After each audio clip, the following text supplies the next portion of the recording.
Hey there! In this video, I'm going to describe and discuss the effects of ego death from the Subjective Effect Index. This is an incredibly profound and transformative experience that most commonly occurs under the influence of heavy dosages of psychedelic, dissociative, and delirium compounds. The concept of ego death has developed along a number of related schools of thought that are as varied as romantic movements, theosophy, anthropological research on rites de passage and shamanism, Joseph Campbell's comparative mythology, Jungian psychology, and transpersonal psychology. However, within this video, I'm going to be focusing solely on the modern conception of ego death as recognized within the psychedelic and psychonautic subculture. Within the Subjective Effect Index, I've put a lot of effort into formalizing terminology for discussing these kinds of effects without resorting to the metaphors or analogies that are common in personal trip reports, so let's get right into it. Ego death, also known as ego suppression, ego loss, or ego dissolution, is the temporary experience of a partial or complete disruption of a person's sense of self, which often results in a range of profound changes to how the person perceives and interprets their own sense of identity and the nature of agency and selfhood. Within the psychedelic community, the term ego death colloquially applies to a number of somewhat similar experiences, which I have divided into the following three subcategories. Type 1. Absent selfhood. An absent selfhood can be described as a complete lack of the subjective experience of one's own sense of identity. During this form of ego death, there is a profound experience of no longer having an I experiencing one's sensory input. There is just awareness of sensory input, as it is by itself, without a conscious agent to comment on or think about what is happening to it. Type 2. Objectified selfhood. An objectified selfhood can be described as a person remaining aware of the existence of their self, but they no longer feel integrally attached to their identity. Instead of feeling that they are a unified whole with their sense of self, their awareness feels entirely separate from its own identity, as if this selfhood is now the object of experience instead of the subject.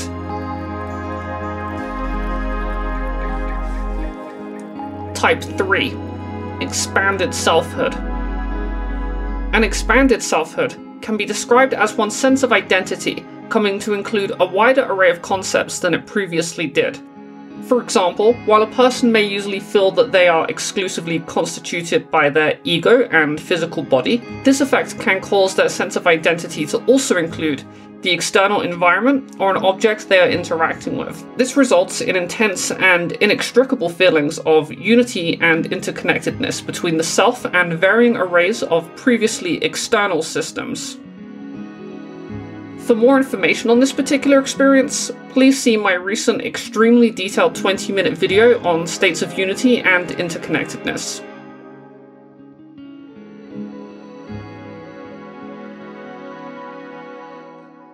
Fear of losing control.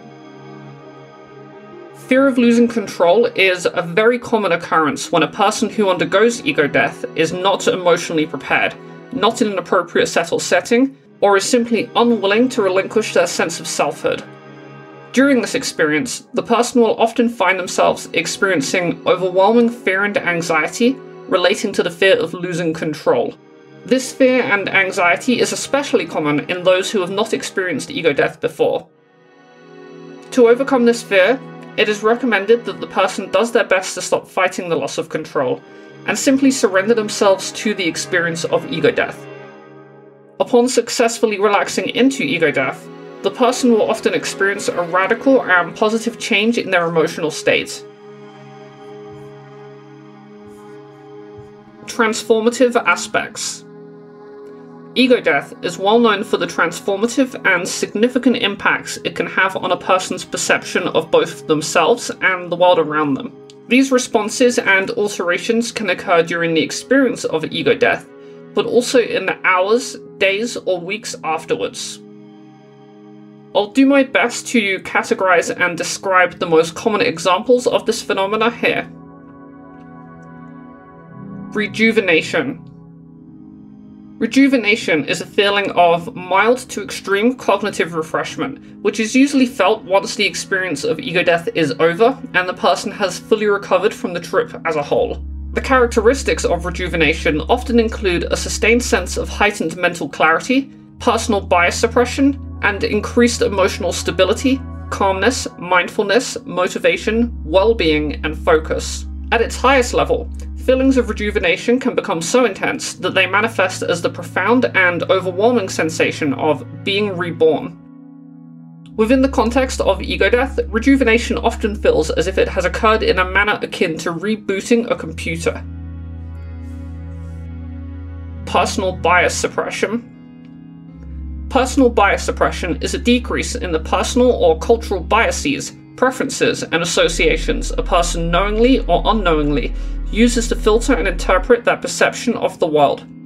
Within the context of ego death, personal bias suppression seemingly occurs because the prior associations the ego used to contextualize phenomena have been reset to a raw state. This often results in the feeling of processing concepts from a neutral perspective, completely untainted by past memories, prior experiences, and stereotypes.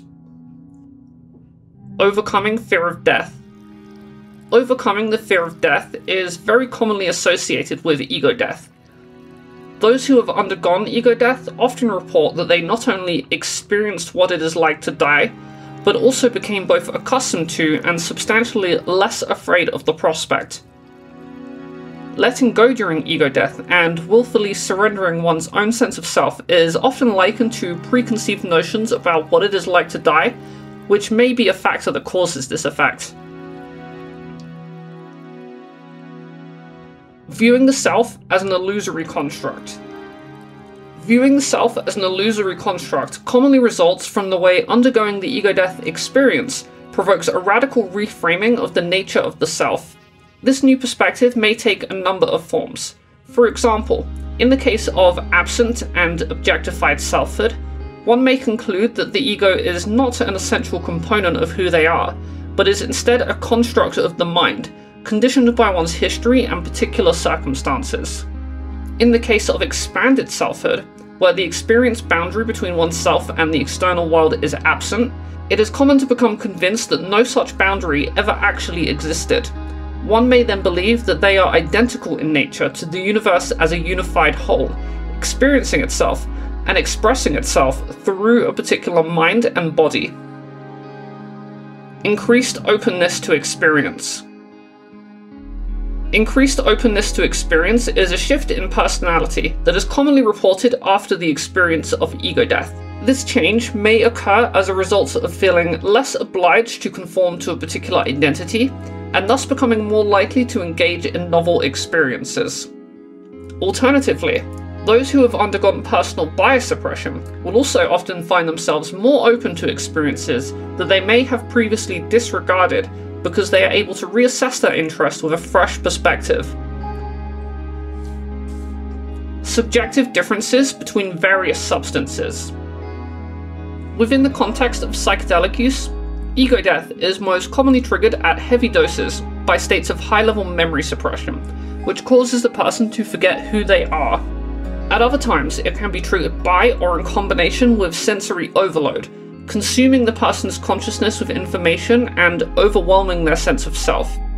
Within the context of dissociative use, ego death seems to be triggered at heavy doses by increasingly intense cognitive disconnection, causing a person to become dissociated from cognitive functions such as the maintenance of a sense of identity.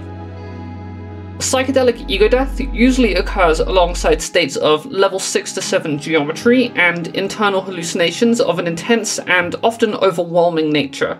It may synergize with other coinciding effects such as personal bias suppression, unity and interconnectedness, spirituality enhancement, and delusions. These accompanying effects further elevate the subjective intensity and transpersonal significance of the ego death experience. Dissociative ego death usually occurs alongside high-level sensory disconnection and out-of-body experiences which may take place within voids or holes filled with hallucinatory structures. Dissociative ego death is less likely to cause an anxious response for those who are inexperienced compared to psychedelic ego death, This is because many people experience dissociatives as inherently calming and tranquil, while high doses of psychedelics are quite often experienced as the opposite. Outside of psychedelics and dissociatives, it is also possible to experience ego death under the influence of a few other classes of psychoactive compounds. For example, extremely heavy and dangerous doses of deliriants, such as DPH or datura, can result in ego death that is accompanied by delusions, psychosis, and external hallucinations. Heavy doses of distelics, such as salvia divinorum, are extremely effective at inducing ego death as well, and this is accompanied by bizarre internal hallucinations, autonomous entity contact, and machinescapes. Although these two classes of hallucinogens function very differently on both a subjective and neuropharmacological level, both of their variations on ego death feel as if they stem from a somewhat similar breakdown or deterioration in the brain's ability to maintain normal levels of cognitive functioning, in a manner that is much less therapeutic than that of a dissociative or a psychedelic ego death experience. Original usage and academic definitions.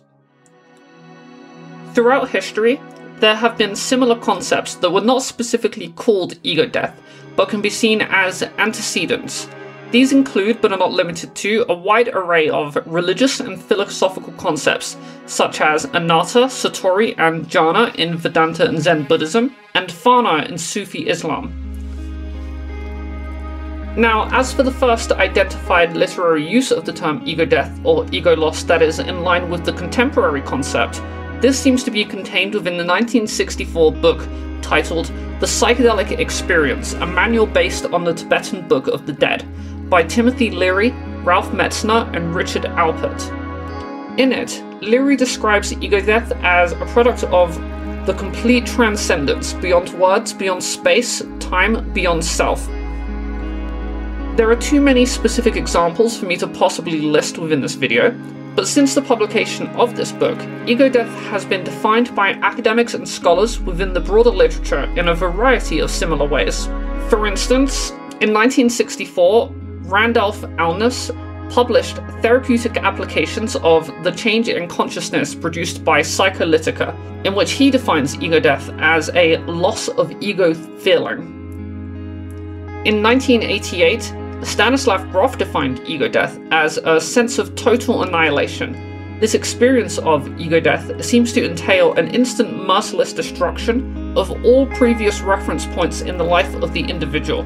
Ego death means an irreversible end to one's philosophical identification with what Alan Watts called skin-encapsulated ego. In 2010, the psychologist John Harrison defined ego death as the loss of the separate self, or in The Affirmation, a deep and profound merging with the transcendent other. In 2016, the Ego Disillusion Inventory was developed as a validated self-report questionnaire that allows for the measurement of ego death experiences. It defines ego disillusion as the experience of a compromised sense of self.